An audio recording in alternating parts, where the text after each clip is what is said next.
Mesdames, damoiselles, damoiseaux, messeigneurs, nous allons vous présenter un spectacle d'après les fables de Jean de La Fontaine.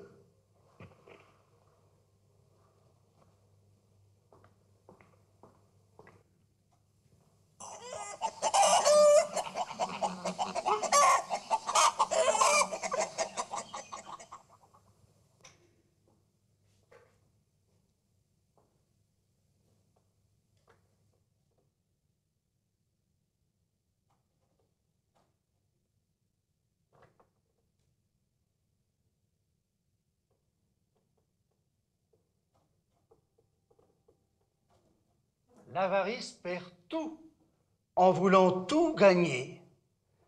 Je ne veux, pour le témoigner, que celui dont la poule, à ce que dit la fable, pondait tous les jours un œuf d'or. Il crut que dans son corps, elle avait un trésor.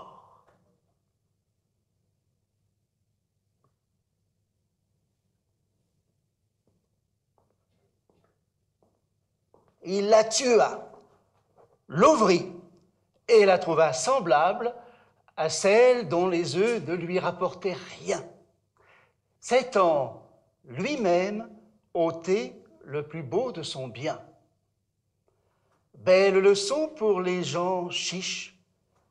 Pendant ces derniers temps, combien en a-t-on vu qui du soir au matin sont pauvres devenus pour vouloir trop tôt être riches.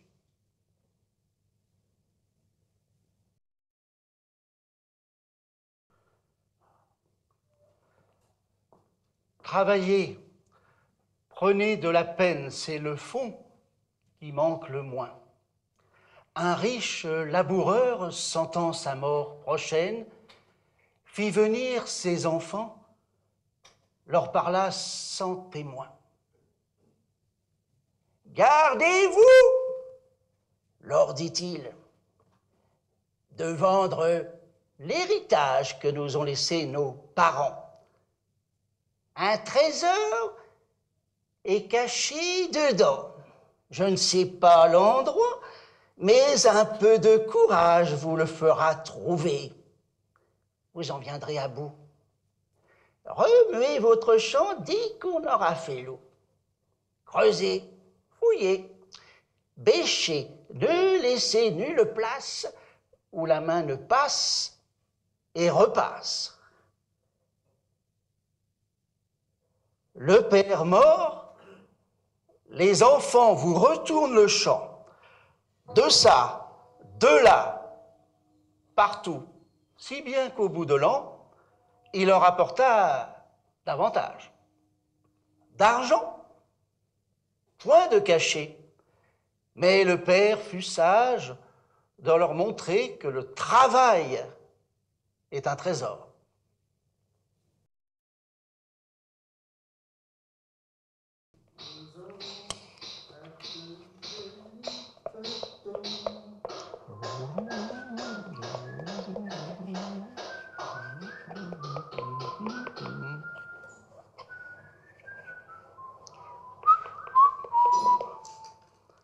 Un savetier chantait du matin jusqu'au soir. C'était merveille de le voir, merveille de l'ouïr. Il faisait des passages plus contents qu'aucun des 7 sages. Son voisin, au contraire, étant tout cousu d'or, chantait peu, dormait moins encore. C'était un homme de finance. Si, sur le point du jour, parfois il sommeillait, le savetier, alors en chantant, l'éveillait. Et le financier se plaignait que les soins de la Providence n'eussent pas au marché fait vendre le dormir comme le manger et le boire. En son hôtel, il fait venir le chanteur et lui dit « Or ça, sire Grégoire, que gagnez-vous par an ?»« Par an, ma foi, mon sieur, dit sur un ton de rigueur le gaillard savetier, ce n'est point ma manière de compter de la sorte, et je n'entasse guère un jour sur l'autre. Il suffit qu'à la fin, j'attrape le bout de l'année. Chaque jour amène son pain. Eh bien, Que gagnez-vous, dites-moi, par journée? Tantôt plus, tantôt moins. Le mal est que toujours, et sans cela nos gains seraient assez honnêtes. Le mal est que dans l'an s'entremêlent des jours qu'il faut chômer. On nous ruine en fait. Une fait tort à l'autre, et monsieur le curé de quelques nouveaux saints charge toujours son prône. Le financier, riant de sa naïveté, lui dit « Je veux vous mettre sur le trône. Prenez ces 100 écus, gardez-les avec soin pour vous en servir au besoin. » Le savetier crut voir tout l'argent que la terre avait produit depuis plus de 100 ans pour l'usage des gens. Il retourne chez lui, dans sa cave, et il enserre l'argent. Et sa joie à la fois. Plus de chant, il perdit la voix du moment qu'il gagna ce qui cause nos peines. Il eut pour hôte les soucis, les soupçons, la larme vaine. Tout le jour, il avait l'œil au guet. La nuit, si quelque chat faisait du bruit, le chat prenait l'argent. À la fin, le pauvre homme s'encourut chez celui qui ne réveillait plus. « Rendez-moi, lui dit-il, mes chansons et mon somme, et reprenez vos 100 écus. »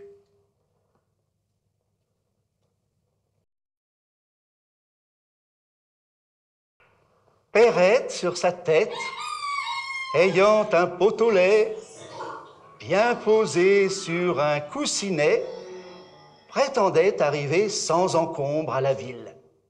Légère et court vêtue, elle allait à grands pas, ayant mis, ce jour-là, pour être plus agile, cotillon simple et souliers plats. Notre laitière ainsi troussée comptait déjà dans sa pensée tout le prix de son lait. En employait l'argent, achetait un 102, faisait triple couvée. La chose allait à bien par son soin diligent. Il m'est, disait-elle, facile d'élever des poulets autour de ma maison. Le renard sera bien habile s'il me laisse assez pour avoir un cochon. Le porc à s'engraisser coûtera peu de sous. Il était quand je l'eus de grosseur raisonnable. J'aurai le revendant de l'argent bel et bon.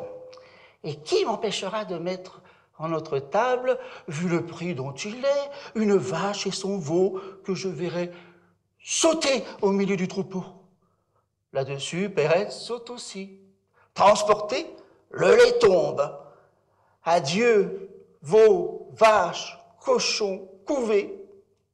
La dame, quittant d'un œil mari, sa fortune ainsi répandue, va s'excuser à son mari, en grand danger d'être battu. Le récit en farce en fut fait, on l'appela le pot au lait. Quel esprit ne bat la campagne? Qui ne fait châteaux en Espagne?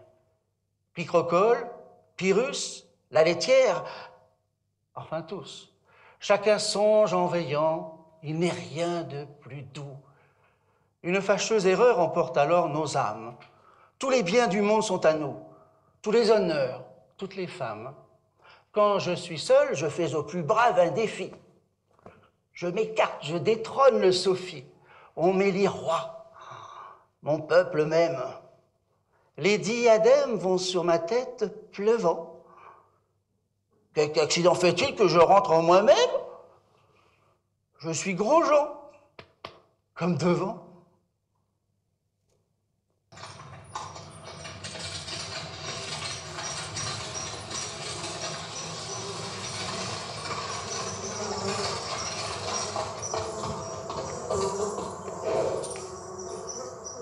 Dans un chemin montant, sablonneux, malaisé, et de tous les côtés au soleil exposé, 6 forts chevaux tiraient un coche. Femmes, moines, vieillards, tout était descendu. L'attelage suait, soufflait, était rendu. Une mouche survient et des chevaux s'approchent, prétend les animer par son bourdonnement, pique l'un pique l'autre et pense à tout moment qu'elle fait aller la machine. S'assied sur le timon, sur le nid du cocher.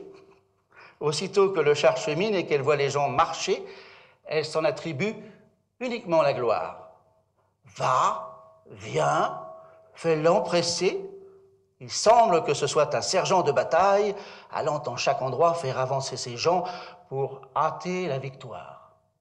La mouche, en ce commun besoin, se plaint qu'elle agit seule et qu'elle a tout le soin, qu'aucun n'aide aux chevaux à se tirer d'affaire. Le moine disait son bréviaire. Il prenait bien son temps. Une femme chantait. C'était bien de chansons qu'alors il s'agissait. Dame mouche s'en va chanter à leurs oreilles et fait 100 sottises pareilles. Après bien du travail, le coche arrive au haut. Respirons maintenant, dit la mouche aussitôt. J'ai tant fait que nos gens sont enfin dans la plaine. Ça, messieurs les chevaux, payez-moi de ma peine.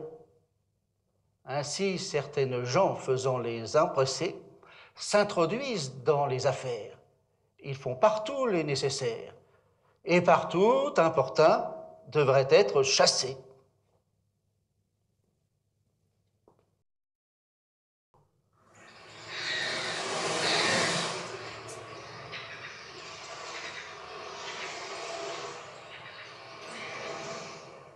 Un jour, 2 pèlerins sur le sable rencontrent une huître que le flot y venait d'apporter. Il avale des yeux. Du doigt, il se la montre. À l'égard de la dent, il fallut contester. L'un se baissait déjà pour ramasser la proie, l'autre le pousse et dit « Il est bon de savoir qui de nous en aura la joie. Celui qui le premier a pu l'apercevoir en sera le gobeur. L'autre le verra faire. » Si par là l'on juge l'affaire, reprit son compagnon, j'ai l'œil bon, Dieu merci, et je l'ai vu avant vous. Eh bien, vous l'avez vu, et moi je l'ai senti. Pendant tout ce bel incident, Perrin d'Andin arrive. Ils le prennent pour juge. Perrin, fort gravement, ouvre l'huître et la gruge. Nos 2 messieurs le regardant. Ce repas fait, il dit d'un ton de président. « Tenez, la cour vous donne à chacun une écaille. S'en dépend. Et qu'en paix, chacun chez soi s'en aille.